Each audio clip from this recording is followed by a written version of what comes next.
رب اعوذ بک من همزات الشیاطین واعوذ بک رب ان یحضرون بسم اللہ الرحمن الرحیم الحمد للہ وسلام علی عبادہ الذین اصطفى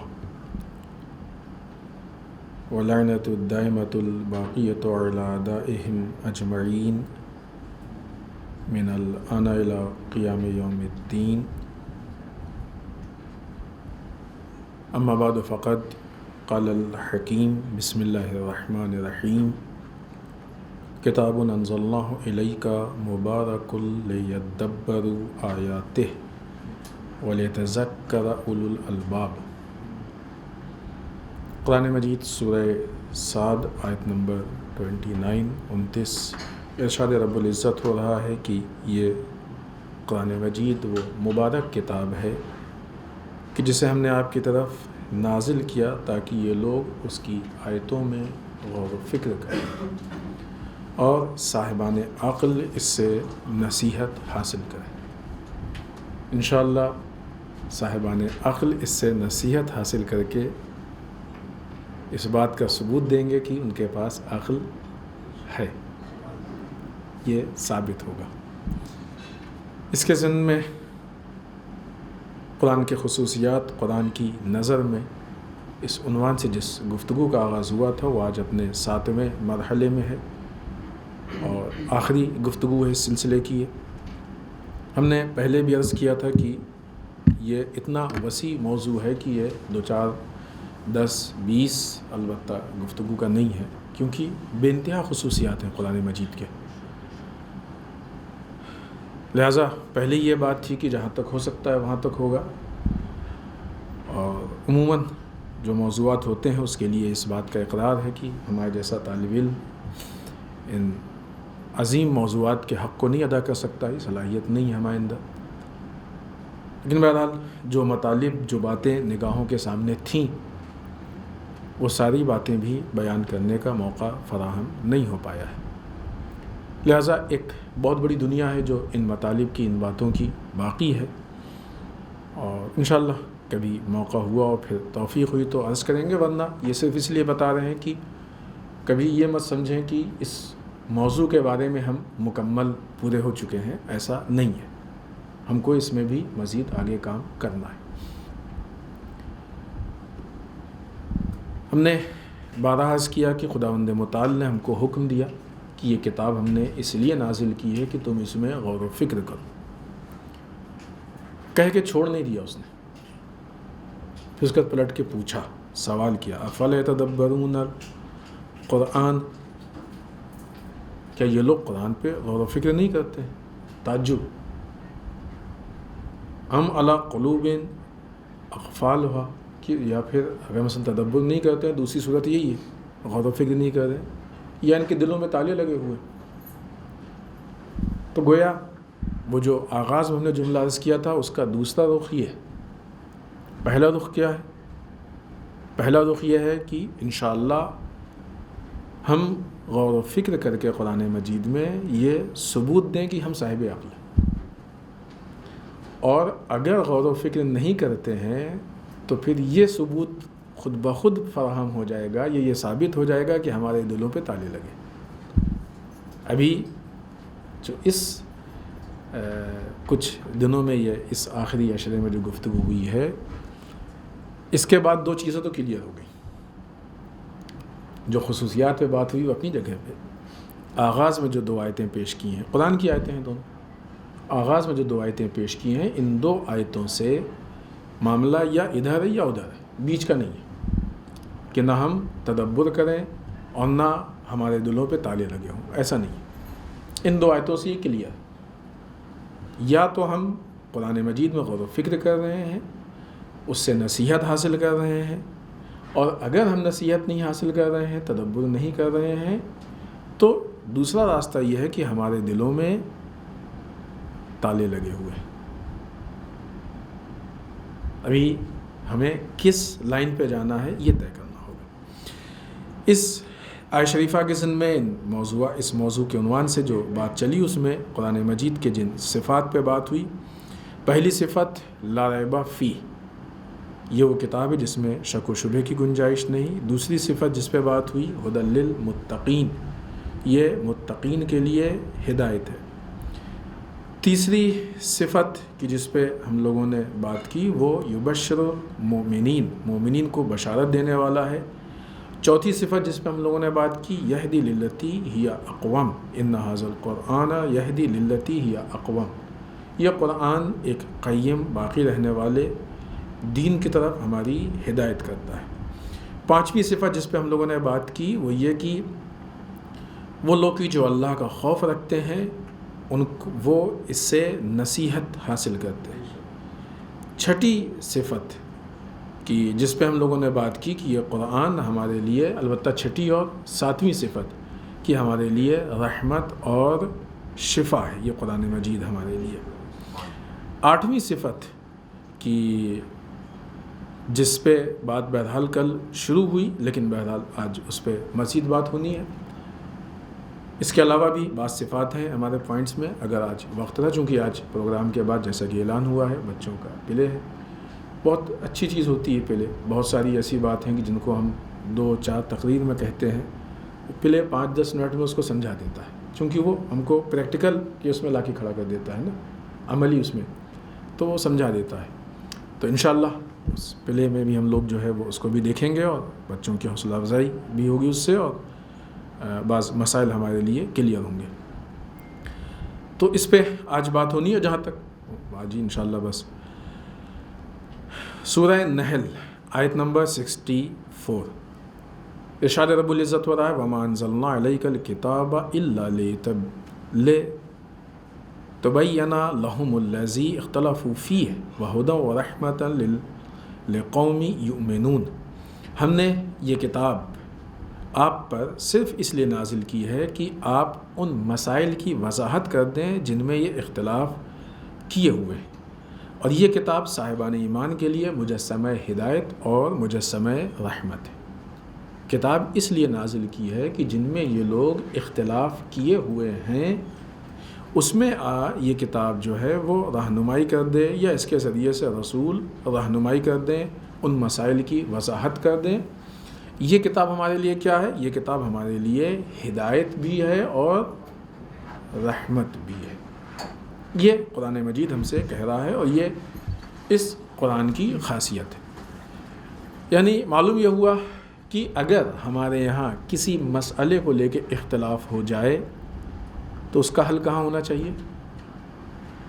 قرآن سے۔ قرآن خود کہہ رہا ہے نا، ہم اس کے لیے نازل ہوئے ہیں۔ اب یہ تو نہیں کہہ سکتے قرآن سے کہ تم چپ رہو ہم خود حل کر لیں گے، ایسا تو نہیں کہہ سکتے۔ نعوذ باللہ یہ تو نہیں کہہ سکتے کہ تمہارے اندر اختلاف کو حل کرنے کی صلاحیت نہیں، ہمارے اندر صلاحیت ہے۔ پہلا مرحلہ قرآن خود کہہ رہا ہے۔ دوسری چیز، قرآن سے اختلاف کو حل کون کرے گا؟ جو قرآن نہیں پڑھتا ہے یا سمجھتا نہیں ہے۔ قرآن سے اختلاف کو وہی حل کرے گا نا کہ جو قرآن کو پڑھتا بھی ہے اور سمجھتا بھی ہے۔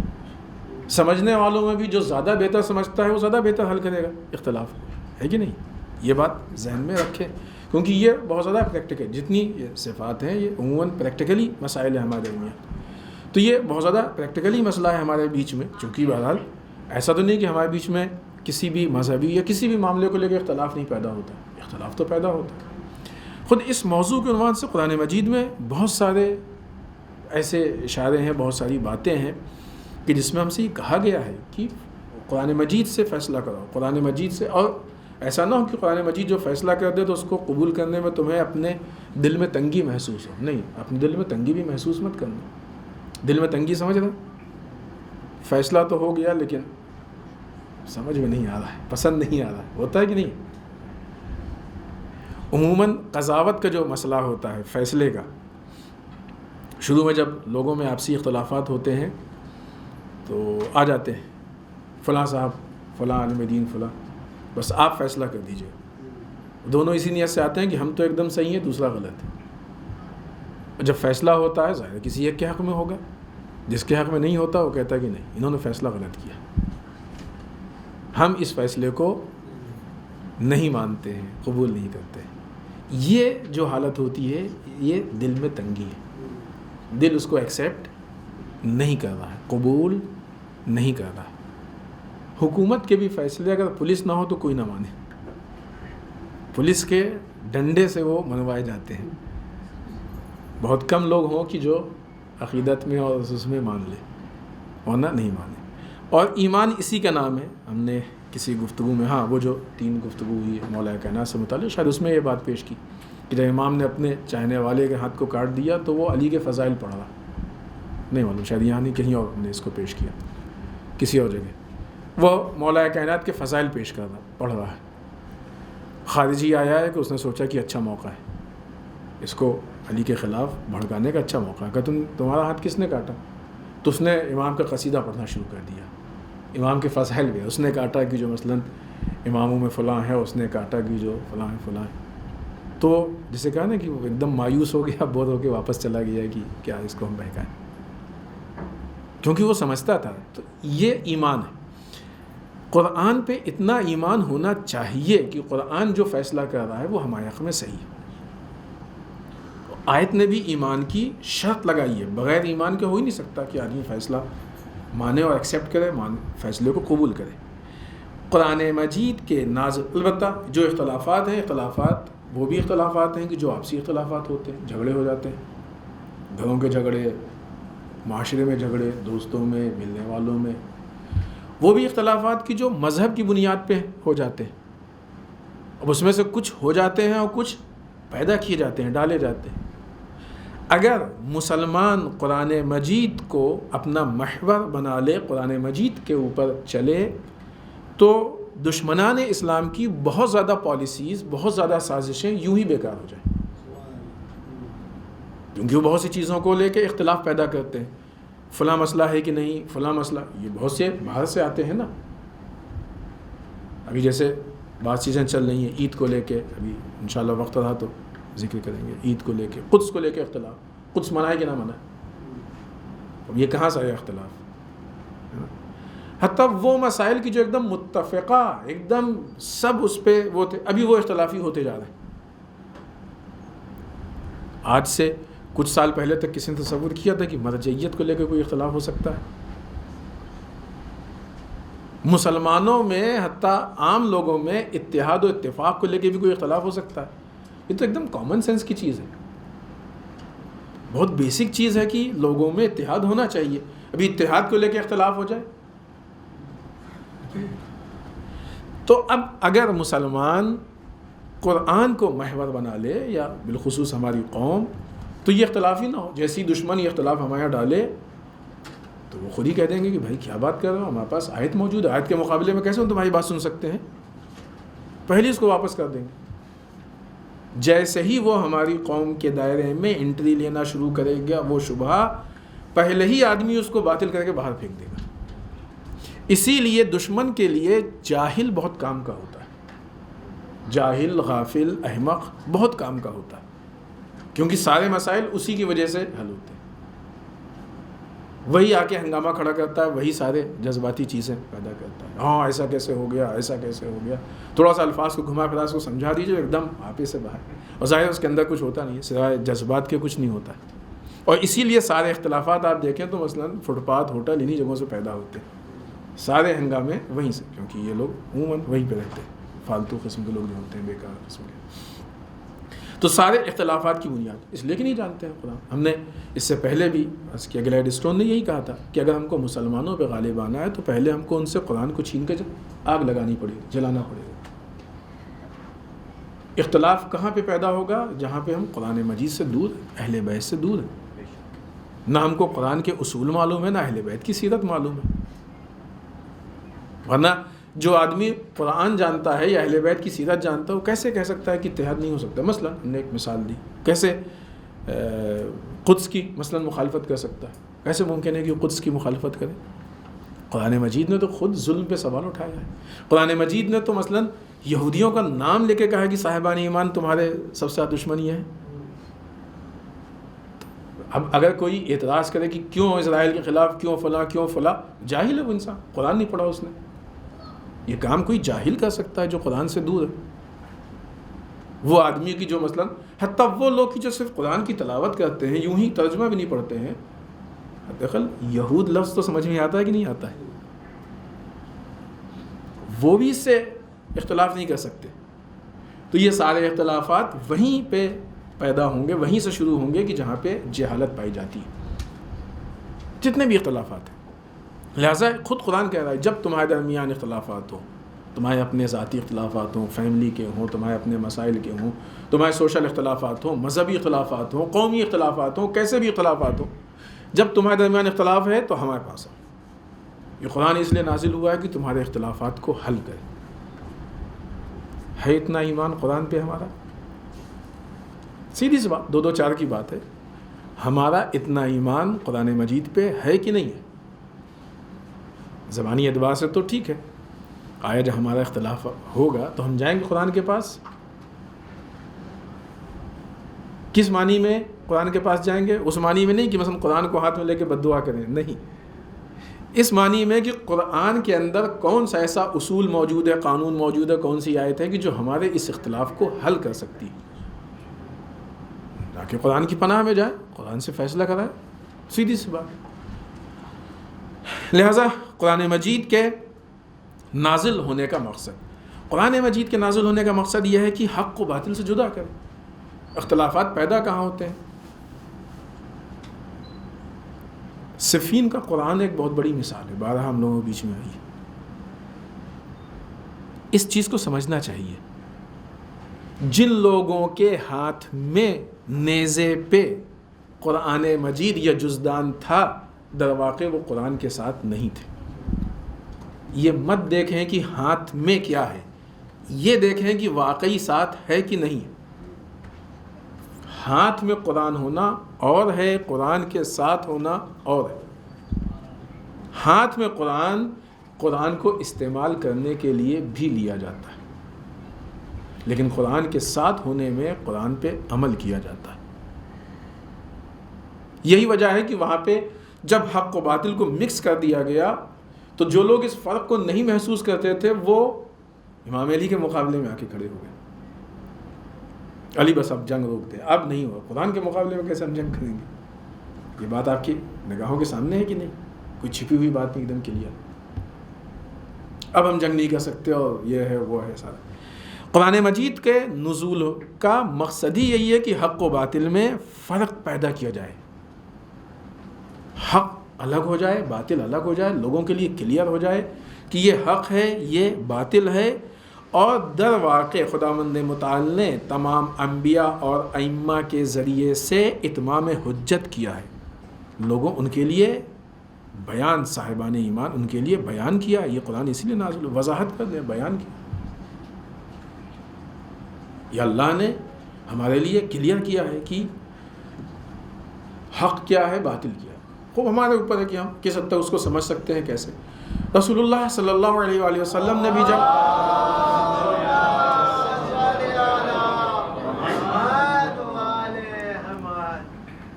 جب آ کے قرآن مجید کو پیش کیا تو جن لوگوں نے واقعی ایمان سے کام لیا، قرآن کو اپنایا، جو واقعی صاحب ایمان تھے، خوب ان کے اختلافات بہت آسانی سے حل ہو جاتے تھے. اختلافات کوئی ایک الگ مسئلہ ہے، ابھی اس اعتبار سے بھی گفتگو نہیں. بعض اوقات اختلافات بڑے ہو جاتے ہیں. ہر اختلاف کی جو ابتدا ہے، جو اس کا آغاز ہے، وہ چھوٹا سا ہوتا ہے، اور وہ وہیں جہاں پہ چھوٹا ہے اسی جگہ پہ اس کو اگر حل کر لیا جائے کلیئر تو بڑا ہوتی نہیں. جب وہ حل نہیں ہوتا ہے تو آہستہ آہستہ پہ بڑا ہو جاتا ہے، کیونکہ اس پہ بہت ساری دوسری چیزیں آتی جاتی ہیں، چپکتی جاتی ہیں، ملتی جاتی ہیں اور بڑا ہو جاتا ہے. تو پہلے ہی مرحلے میں اس کو حل کر دیں، مسائل ختم ہو جائیں گے، ساری مشکلات اپنے آپ ختم ہو جائیں گی. رسول کے زمانے میں جو لوگ جن کے واقعی جو صاحب ایمان تھے، کوئی مسئلہ ہوتا تھا رسول کے پاس آتے تھے، رسول حل کر دیتے تھے، خوشی خوشی چلے جاتے تھے، مسئلہ حل ہو جاتا تھا. مشکل وہاں ہوتی تھی جہاں پہ ایمان مضبوط نہیں ہوتا تھا، یا وہ کہ جو قرآن سے اس کو حل نہیں کرواتے تھے. لہذا قرآن مجید وہ کتاب ہے کہ جو حق و باطل کے بیچ میں قضاوت کرتی ہے، فیصلہ کرتی ہے. قاضی، جسٹس. عالم اسلام میں بہت اہم چیز ہے جسٹس اور بالخصوص سوشل جسٹس، عدالت اجتماعی. اس پہ ہم نے گفتگو کی، عدالت اجتماعی پہ فیصلہ بھی پڑھا. یہ بہت بنیادی چیز ہے. ہمارے ائمہ کی جو کوشش رہی ہے عدالت اجتماعی، حتیٰ شہید ہوئے اس راستے میں. جسٹس بہت اہم چیز ہے. مولا کائنات کے لیے جارج رضا کا جملہ ہے کہ علی شدت عدل کی وجہ سے قتل کیے گئے. جسٹس ائمہ کے لیے بہت ہے. قرآن مجید کی ذمہ داریوں میں سے ایک، قرآن مجید نے کہا کہ ہم تمہارے سامنے فیصلہ کریں گے، ہم انصاف دیں گے تم کو. آؤ کس طریقے سے آپسی اختلاف میں بھی، اور جو بھی مذہبی شبہات یا حق و باطل کو مکس کیا جاتا ہے اس کو لے کے بھی. لہذا قرآن مجید حق و باطل میں فیصلے کی کتاب ہے. قرآن مجید وہ وسیلہ، ذریعہ ہے کہ جو ہم کو کمال کی طرف لے کے جاتا ہے. جب اختلافات ختم ہوں گے تو کمال کی طرف ہم جائیں گے. اگر ہم نے اپنے اختلافات کو بنیادی اعتبار سے قرآن سے حل نہیں کرایا، اس لیے قرآن سے حل کرانے کی بات کہ اگر نہیں ہوا تو ظاہر پہ اختلاف باقی رہے گا. تو جب انسان اختلافات میں بزی ہو جاتا ہے تو کمال کے راستے اپنے آپ رک جاتے ہیں. ترقی کے راستے نقصان دونوں کا ہوتا ہے. یا جتنے بھی اس میں ملوث ہوں، بعض اوقات بعض مذہبی معاملات کو لے کے پوری قوم بزی ہو جاتی ہے تو پوری قوم کا نقصان ہے. ایک دو فرد کا نقصان نہیں ہے، پوری قوم کا نقصان ہے. جب تک ہم اختلاف میں پڑے رہیں گے اس وقت تک وہی انرجی جو ہم ترقی میں لگانا چاہتے ہیں وہ اختلاف میں لگے گی. نقصان میں، لاس میں. دشمن اسی لیے پیدا ہی کرتا ہے کہ ہم کو انٹرنل اعتبار سے بزی کر دے تاکہ ہم آگے نہ بڑھنے پائیں، ہم آگے کے راستے ہمارے بند ہو جائیں. جب انسان اختلافات سے نکل جائے گا تو اب یہ چیز اللہ کے رحمت کو حاصل کرنے کا وسیلہ بن جائے گی. ہدایت اور رحمت، اللہ رحمت تو سب پہ نازل کرتا ہے لیکن ہمارے اندر بھی ایکسیپٹ کرنے کی صلاحیت ہونی چاہیے نا. ابھی ہم نے ظاہر کر لیا، پرسوں مثال دی کر دی. بارش کا پانی جب گرتا ہے تو بہت سی جگہوں کو صاف کر دیتا ہے، بہت سی چیزیں ہری بھری ہو جاتی ہیں، بہت سی خوبصورت ہو جاتی ہیں. لیکن جب مردہ جسم پہ گرتا ہے تو وہ سڑنے لگتا ہے، بدبو.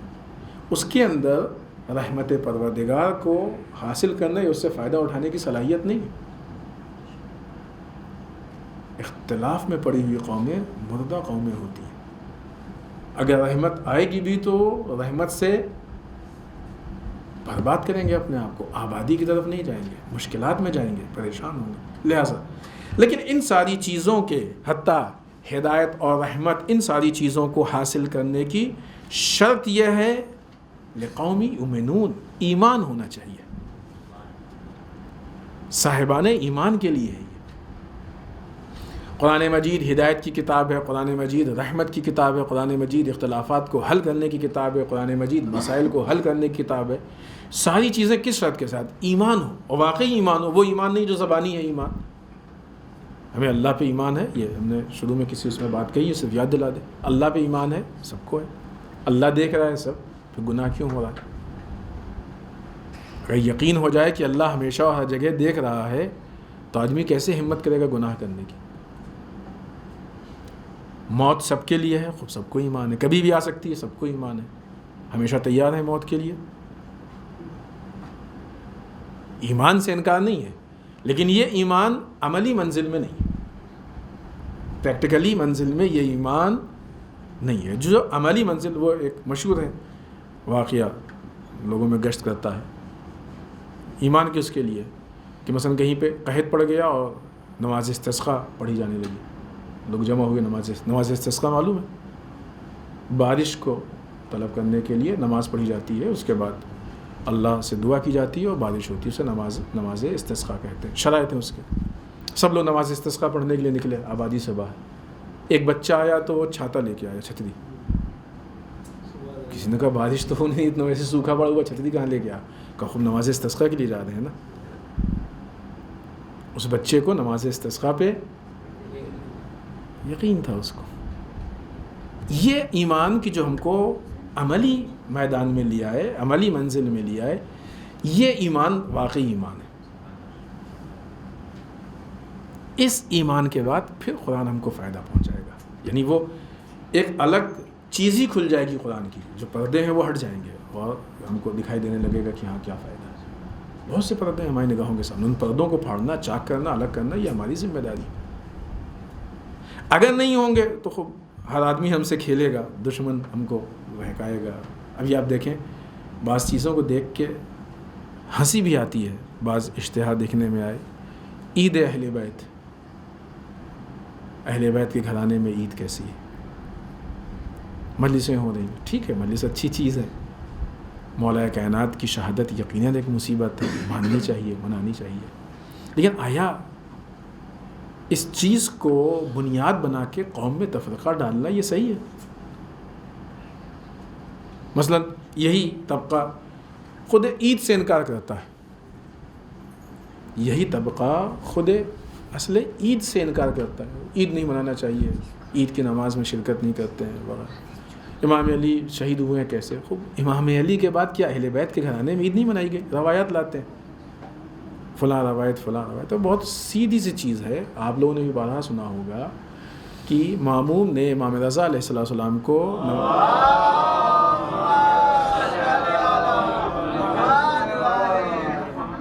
نماز عید کی دعوت دی تھی کہ نہیں دی تھی؟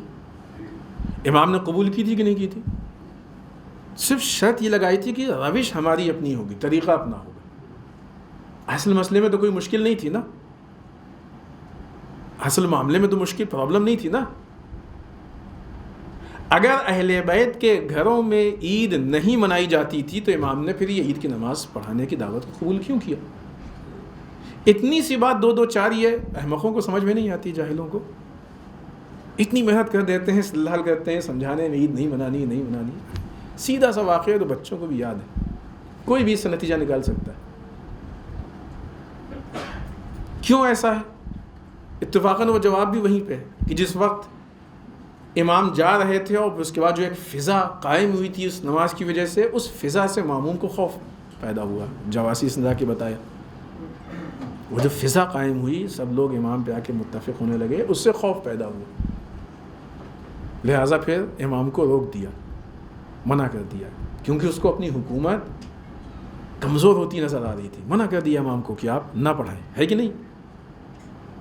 مشکل اصل عید میں نہیں ہے، مشکل کس میں ہے؟ مشکل امام نے اپنی روش کہی تھی اور معموم کو اس سے پرابلم ہوئی، پھر اس نے منع بھی کر دیا کہ نہیں. آج کے بھی جو دشمنان اسلام ہیں، جو لوگ یہ چیز ہماری قوم میں ڈالتے ہیں، ان کو یہی معلوم ہے کہ اگر عید کے نام پہ سارے مسلمان جمع ہو جائیں گے اور کہیں اگر مثلا ایسی گفتگو ہو گئی کہ خطبے میں یا کسی جگہ سے ان کے اندر بیداری پیدا ہو گئی تو ہماری دکان بند ہو جائے گی. لہٰذا اختلافی حالت ایسی پیدا کر دو کہ مسلمان ایک پلیٹ فارم پہ جمع ہی نہ ہونے پائے. ہر وہ چیز کی جو ہمارے یہاں اس طرح کی ہے وہاں پہ اختلافات پیدا کی جاتے ہیں تاکہ ہم الگ ہو جائیں.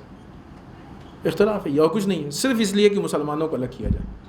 مسلمان متحد نہ ہو، مسلمان متفق نہ ہو، مسلمان فلاں ہو، مسلمان بالآخر عید ہے، نماز عید پڑھتے ہیں، اس کا زیادت وارثہ بھی پڑھتے ہیں، وہ اپنی جگہ پہ ہے. لیکن یہ کہاں کی شریعت آ گئی؟ یہ معاملہ کون طے کرتا ہے؟ قرآن پڑھنے والے طے کرتے ہیں. نماز عید نہیں ہونی چاہیے یا عید نہیں منانی چاہیے، یہ کون طے کرتا ہے؟ آیا وہ لوگ طے کرتے ہیں کہ جو قرآن پہ غور و فکر کرتے ہیں، تدبر کرتے ہیں، وہ طے کرتے ہیں؟ اگر ہر انسان اپنے دائرے میں رہے، جیسے صاف الفاظ میں کہا جائے کہ اپنی اوقات میں رہے، تو کوئی اختلاف ہی نہ پیدا ہو. روایت کے جملے ہیں یہ کہ اگر جاہل چپ ہو جائے تو اختلاف ہی نہ ہو. پرابلم وہیں سے ہوتی ہے جہاں پہ جاہل اس دائرے میں انٹری کرتا ہے جس چیز کے بارے میں وہ جانتے ہی نہیں. مشکل وہیں سے پیدا ہوتی ہے. خوب عید کا انکار بھی اسی قسم کے لوگ کر رہے ہیں، ورنہ ساری چیزیں روایات سے موجود ہیں، ساری چیزیں جو ہے وہ اہل بیت کی سیرت میں موجود ہیں. ظاہر اہل بیت کی سیرت ہے وہ کہ جو قرآن سے ماخوذ ہے، اس میں کوئی شک و شبہ کی گنجائش نہیں.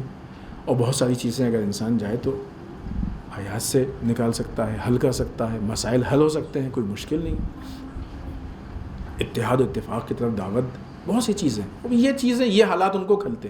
لہٰذا آپ دیکھیں ابھی ایک فضا یہ بھی ہے کہ مثلا عید منائیں نہ منائیں، امام علی علیہ السلام کا 10واں فلاں فلاں، یہ بات ہم نے عرض بھی کی کسی جگہ پہ، بلکہ شاید 2 مرتبہ عرض کی ہے کہ مسئلہ صرف امام علی کے 10ویں کی نہیں ہے، پھر بہت ساری عیدیں، بلکہ سال میں پھر کوئی عید نہیں منا پائیں گے، کوئی ولادت نہیں منا پائیں گے، کیونکہ ہر عید سے پہلے کسی نہ کسی امام کی شہادت ہے یا کسی اہل بیت کے فرد کی شہادت ہے۔ ہم نے وہ فہرست پوری بیان کی، ابھی وہ اس میں نہیں جا رہے ہیں کیونکہ وقت بہت زیادہ نہیں۔ ساری عید پھر ہم کو چھوڑنی پڑے گی، مسئلہ صرف عید الفطر کا نہیں ہوگا، پھر ہر عید سے پہلے آپ کو کوئی نہ کوئی غم کی تاریخ دکھے گی، باقی ساری عیدیں چھوڑنی پڑیں گی۔ آیا اہل بیت کے گھر میں بھی ایسے ہی ہوتا تھا؟ اہل بیت کے نام پہ اہل بیت سے کیوں دور کیا جا رہا ہے، جس طریقے سے صفین کے میدان میں قرآن کے نام پہ قرآن سے دور کیا جا رہا تھا؟ کیوں یہ روش پیدا ہو رہی ہے؟ دین کے نام پہ بے دینی پھیلائی جا رہی ہے۔ اسی طریقے سے یہ مسئلہ قدس کا ہے، قرآن بھی کہتا ہے کہ صاحبین ایمان سب سے زیادہ تم سے عداوت رکھنے والے یہود ہیں۔ قرآن بھی کہتا ہے کہ مثلا وہ قوم فریاد کر رہی ہے۔ قرآن بھی کہتا ہے کہ کس گناہ میں، بہت سی آیتیں ہیں قرآن مجید میں، 1-2 آیتیں ہیں، روایتیں ہیں، رسول سے روایت ہے، ائمہ سے روایتیں ہیں، سیرت ہے ائمہ کی۔ یہاں تو ہم کو خوش ہونا چاہیے کہ ایک ایسا موقع مل گیا ہے کہ جہاں پہ ہم اجتماعی طور پہ منظم طریقے سے اہل بیت کی اس سیرت کو ہم پیش کر سکتے ہیں۔ خوش ہونا چاہیے، ہم اہل بیت کی سیرت کو معاشرے کے سامنے احیا کر سکتے ہیں، زندہ کر سکتے ہیں، دنیا ظلم کے خلاف آواز اٹھا سکتے ہیں، عدل و انصاف کے رائج کرنے کے لیے ہم ایک لا کے آواز پیدا کر سکتے ہیں، آواز کھڑی، اور ہر سمجھدار انسان ان چیزوں کو ایکسیپٹ کرتا ہے، قبول کرتا ہے۔ کہیں سے بھی کوئی بھی سمجھدار انسان ان چیزوں سے انکار نہیں کر سکتا، ممکن نہیں کہ انسان ان چیزوں سے انکار کرے۔ دیکھیں بات کو ختم کریں، بہرحال یہ ساری باتیں اور اس طرح کے جو حالات ہیں وہ بہت زیادہ ہیں، تو اس میں کس پہ بات کریں گے، لیکن بہرحال یہ اختلافات ہیں جو پیدا کیے جاتے ہیں اور دین اس کو حل کرتا ہے۔ کوئی ایسی بہت بڑی مشکل کی بات نہیں ہے کہ جو حل نہ ہو، ایک دم کلیئر واضح۔ یہ جو اس طرح کے اختلافات پیدا ہوتے ہیں، اس کا ایک خاص رخ اور بھی ہے۔ ایک تو اختلاف پیدا کرنا اپنی جگہ پہ، دوسری طرف سے ایسا راستہ فراہم کرنا کہ جہاں پہ دشمنان اسلام یا ظالمین کے لیے راحت ہو، سکون ہو۔ ظاہر ہے بھی قدس کے موقع پہ جب آواز نہیں اٹھائیں گے تو کیا ہوگا؟ ظالموں کا راستہ تو کلیئر ہوگا نا۔ ابھی بھی جو اتنا ظلم ہو رہا ہے دنیا میں، کیوں ہو رہا ہے؟ کیونکہ روز اول صحیح طریقے سے آواز نہیں اٹھائی گئی۔ اگر روز اول قاعدے سے آواز، مضبوط آواز اٹھائی گئی ہوتی تو آج اتنے جگہوں پہ مسلمان ظلم کا شکار نہیں ہوتا۔ تو یہ جو لوگ آواز اٹھانے کے خلاف ہیں، منع کر رہے ہیں، آنے والے ظلم میں یہ بھی شریک ہوں گے، کیونکہ ظالموں کے راستے کو فراہم کرنے میں یہ مدد کر رہے ہیں، تعاون کر رہے ہیں، یہ لوگ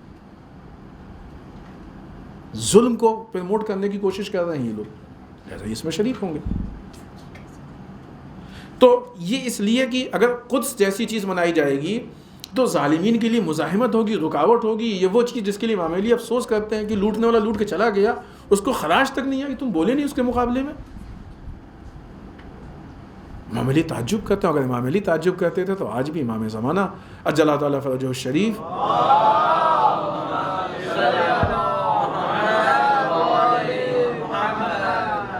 تعجب بھی کریں گے اور سرزنش بھی کریں گے اس پہ، کیوں نہیں کرتے ہو تم ایسا؟ اس سیرت کے ساتھ ہم امام کے ناصر نہیں بن سکتے۔ تو ظالمین کا راستہ فراہم ہوگا، ہم جتنا چپ رہیں گے ظالم آزاد ہوگا۔ تو یہ کلیئر ایک دم 2-2-4، اس میں بہت زیادہ کوئی گہرائی میں جانے کی ضرورت نہیں ہے، بہت زیادہ منطق کی ضرورت نہیں ہے، استدلال کی ضرورت نہیں ہے۔ سیدھا معلوم ہے کہ چپ رہنے کا مطلب ظالم کا سپورٹ، چپ رہنے کا مطلب بدعنوانیوں کا سپورٹ، برائیوں کا سپورٹ، خاموشی، ایک دم کلیئر۔ اہم چیز جو ہے ہر وہ مسئلہ کہ جو ہم کو کسی اعتبار سے پریکٹیکلی حالات تک پہنچاتا ہے، اس کو لے کے اختلاف پیدا ہوتا ہے۔ پریکٹیکلی اعتبار سے ذمہ داری دیتا ہے، پریکٹیکلی اعتبار سے حالات تبدیل ہوتے ہیں، پریکٹیکلی اعتبار سے ہم کہیں آگے بڑھتے ہیں، عملی اعتبار سے کوئی بھی چیز آپ دیکھ لیجیے، چاہے مسئلہ عید کا ہو، پریکٹیکلی چیز ہے. مسلمان اگر عید سب کی ایک اس پہ ہوگی, مسلمان ایک دوسرے سے ملے, کہیں تو وہ محسوس کریں گے نا ہم لوگ ایک ہیں. دشمن کی یہ سازش ہے کہ ایک نہ محسوس ہونے دو مسلمانوں کو. اب تصور کیجیے جو بہت سارے افواہیں ہیں کہاں سے آئی ہیں. یعنی کچھ افواہیں ادھر ہیں جو ان کے متعلق ہیں, کچھ ادھر ہیں جو ہمارے متعلق ہیں, دونوں طرف ہیں. اور یہ افواہیں دور. آج مثلا کوئی آدمی کہہ دے کوئی چیز ایسا کیسے, ارے اہل سنت کرتے ہیں, تو خود بخود سمجھ میں آ جاتا ہے کہ ہمارے دین میں نہیں ہے. ارے بابا ایسا کیسے ہو سکتا ہے بھائی, اچھا خاصا مذہب ہمارا ان کا کامن ہے. یہ تاثر ذہن میں کہاں سے آیا؟ وہاں پہ مشہور ہے کہ مثلا شیعوں کا قرآن 40 پارے کا ہوتا ہے. آپ تو جانتے ہیں نا کتنے پارے کا ہوتا ہے, بتائیں کیوں مشہور ہے یہ, ایسا کیوں مشہور ہے؟ ایسی بہت ساری چیزیں ہیں کہ جو مشہور ہیں ان کی. ہمارے ایسی بہت ساری چیزیں مشہور ہیں جو ان سے متعلق ہیں. ایسا نہیں کہ ڈیفرنس نہیں ہے ڈیفرنس, اس میں کوئی شک نہیں. لیکن دشمن بھی جانتا ہے کہ جتنا ڈیفرنس ہے یہ اتنا ان کے لڑنے کے لیے کافی نہیں. دشمن کو بھی یہ معلوم ہے کہ شیعہ و سنی کے بیچ میں جتنا ڈیفرنس ہے ان کے لڑنے کے لیے اتنا کافی نہیں ہے, لہٰذا اس نے الگ سے ملانے کی کوشش کی. ہر اس جگہ سے ہم کو الگ کرنے کی کوشش کی ہے جہاں پہ ہم یہ محسوس کر سکیں کہ ہم ایک. اس میں سے ایک بہت اہم مسئلہ عید کا, مسلمانوں کی عید ہے. للمسلمین عیدا, قنوت میں پڑھیں گے انشاءاللہ. مسلمانوں کی عید ہے یہ. جہاں پہ مسلمان یہ محسوس کرے کہ ہم سب کی عید ہے, ایسے حالات پیدا کر دو. لہٰذا اس کے لیے کس کو لائے؟ شیعوں میں سب سے زیادہ ہم کو جس سے اٹیچمنٹ ہے اور جن سے بہت زیادہ والہانہ لگاؤ ہے مولا کائنات کو. سب سے زیادہ مولا کائنات نے مسلمانوں کے اتحاد کے لیے کتنی قربانی دی ہے. خوش ہوں گے علی ہماری سرکت سے, کتنی قربانی دی ہے مولا کائنات نے مسلمانوں کے اتحاد کے لیے. لہذا مولا کائنات کے نام کو نعوذ باللہ استغفر اللہ صفین کے قرآن کے طریقے سے یوز کیا گیا تاکہ مسلمانوں کو بانٹا جا سکے, مسلمانوں کو تقسیم کیا جا سکے. پریکٹیکلی چیز ہے. مسلمان ایک ہوگا, یہاں پہ ایک ہوگا تو ایک میدان میں آگے بڑھے گا. ہو سکتا ہے کہ آگے اتحاد اتفاق بڑھے. اتنا الگ کر دو کہ مل ہی نہ پائے. پریکٹیکلی چیز ہے, خود ایک دم پریکٹیکلی چیز ہے. جو کچھ ہم سنتے ہیں کربلا کے معاملے میں اتنا روتے ہیں, ظلم کے خلاف بولنا ہے, ظلم کے خلاف آواز اٹھانا ہے, مظلوم کی حمایت کرنا ہے, سب کچھ. خوب اس میں قدس کے موقع پہ ہم لوگ عملی اعتبار سے باہر نکلتے ہیں کہ بھائی اسرائیل ظالم ہے, اسرائیل بے گناہوں پہ ظلم کر رہا ہے, بچوں کو قتل کر رہا ہے, مردوں کو قتل کر رہا ہے, دوسرے کی سرزمین کو غصب کیے ہوئے بیٹھا ہے. آج کوئی کسی انسان کی ایک بالش زمین غصب کر لے تو اس کو نہیں چھوڑتا, وہ پورا ملک غصب کیے ہوئے ہے, اسلام کی میراث کو غصب کیے ہوئے بیٹھا ہوا ہے, قبلہ اول ہمارا غصب کیے ہوئے بیٹھا ہوا. ہم خاموش رہ جائیں, اس کا مطلب کہ تمہارے ذاتیات اور مادیات زیادہ اہم ہیں, اسلام تمہارے یہاں کم اہمیت رکھتا ہے. تبھی تو یہ مسئلہ یہاں تک پہنچا ہے. ورنہ کوئی اپنی ایک بالش زمین چھوڑ دو تو ہم سمجھے نا. پھر انسان اپنی پراپرٹی کی ایک بالش زمین نہیں چھوڑتا ہے اور پورے میراث اسلامی کو چھوڑنے کے لیے کہہ رہا ہوں کوئی بات نہیں, ہمیں کچھ نہیں کرنا چاہیے. کیسے ممکن ہے یہ؟ پریکٹیکلی مسئلہ ہے, پریکٹیکلی مسئلہ ہے. حتیٰ 2.25 مہینے کربلا کی تعلیمات پہ جو ہم لوگ گفتگو کرتے ہیں, در واقع وہ ساری گفتگو آ کے یہاں عملی اعتبار سے دکھتی ہے کہ ہم قدس کے موقع پہ نکل کے بتائیں کہ یہ وہ کربلا کی قوم ہے کہ جو ظلم برداشت نہیں کر سکتی. کربلا کا پیغام ہے ہمارے لیے, اس کے علاوہ تو اور کوئی چیز نہیں. خوب پریکٹیکلی مسئلہ ہے. نہیں چاہتے کہ ہم پریکٹیکلی اس میں آئیں. دین ہمارا تھیوری والا ہو, پریکٹیکل والا نہ ہو, صرف باتوں والا دین ہو, ہے کہ نہیں. اتحاد پریکٹیکلی مسئلہ ہے. لہٰذا آپ دیکھیں اتحاد کو لے کے اختلاف ہوتا ہے. مرجعیت پریکٹیکلی مسئلہ ہے, عملی اعتبار سے پوری قوم کو ایک ساتھ. ولایت فقیہ کا سسٹم پریکٹیکلی مسئلہ ہے, لیڈرشپ ہے. لہٰذا جتنی وہ چیزیں ہیں کہ جو آج ہماری قوم کو احیا کرتی ہیں, زندہ کرتی ہیں, پریکٹیکلی مسائل ہیں, ان ساری چیزوں کو لے کے اختلاف پیدا کیا جا رہا ہے تاکہ قوم ایک پلیٹ فارم پہ جمع نہیں ہونے پائے. اتنا شعور ہمارے اندر ہونا چاہیے. اور پھر وہی مسئلہ ہے کہ قرآن مجید کو, خوب وقت کافی ہو گیا ہے, قرار ہے کہ 5-10 منٹ پہلے ہم اپنی گفتگو کو ختم کریں. اس کے علاوہ بھی اور صفات ہیں, ہدی للناس, اس پہ قرار تھا کہ بات ہوگی. قرآن مجید معجزہ ہے، اور اس کے علاوہ بہت سارے ہیں، لیکن جیسا کہ ہم نے عرض کیا کہ سارے صفات پہ بات نہیں ہو سکتی ہے، لہٰذا ہم بات یہاں پہ ختم کرتے ہیں۔ ایک آخر میں رسول اللہ صلی اللہ علیہ وآلہ وسلم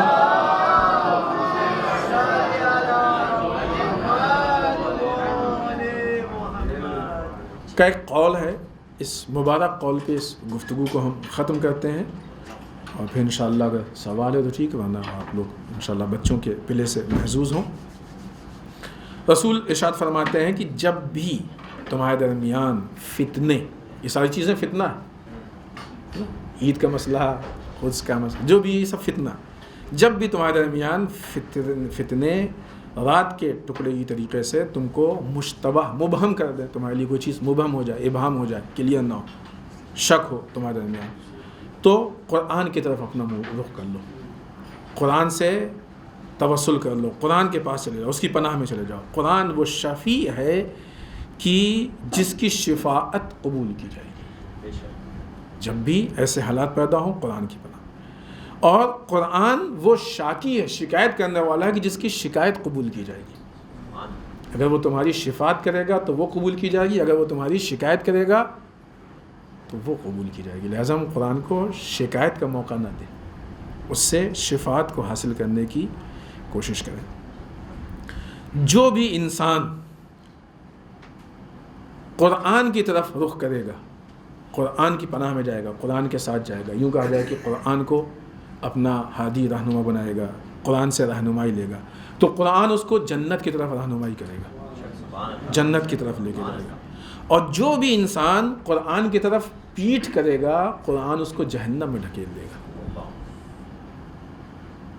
یہ ڈھکیل دے گا وہ نہیں ہے کہ اچھا ہماری طرف پیٹھ کیا جاؤ، نہیں، یہ اصول وہی ہے، سسٹم ہے۔ جب انسان ایک پرفیکٹ سسٹم کو چھوڑ دے گا تو خود بخود خرابی میں جائے گا، اس کے پاس کوئی چارہ نہیں ہے۔ البتہ یوں کہا جائے کہ قرآن کو بھی ڈھکیلنے کی ضرورت نہیں ہے، وہ اوندھے منہ خود بخود جہنم میں گر جائے گا، شاید اس کے یہ بہترین تعبیر۔ قرآن بہترین راستے کی طرف رہنمائی کرتا ہے، اور حق و باطل کے درمیان قرآن مجید فرق پیدا کرتا ہے۔ امام کہتے ہیں کہ یہ مذاق، وہ رسول کہتے ہیں، فرماتے ہیں کہ یہ مذاق نہیں ہے۔ عجیب بات ہے، ان ساری گفتگو کو کہنے کے بعد گویا رسول یہ کہنا چاہتے ہیں کہ اس کو سیریس نہیں، یہ آخری کا لفظ کہ یہ مذاق نہیں ہے، یہ اس کو مذاق میں مت لینا۔ یہ خود رسول اپنے کلام کی مزید تاکید کر رہے ہیں، اس کو سیریس لو۔ کس حد تک قرآن مجید کو ہم سیریس لیتے ہیں، یہ محاسبہ ہمیں بتائے گا کہ ہم کس مقام پہ ہیں۔ ہمارے خیال سے اس سے زیادہ دامن وقت میں گنجائش نہیں ہے، ہم یہاں پہ اپنی گفتگو کو ختم کرتے ہیں۔ کوئی سوال تو نہیں آیا؟ والسلام علیکم ورحمۃ اللہ وبرکاتہ۔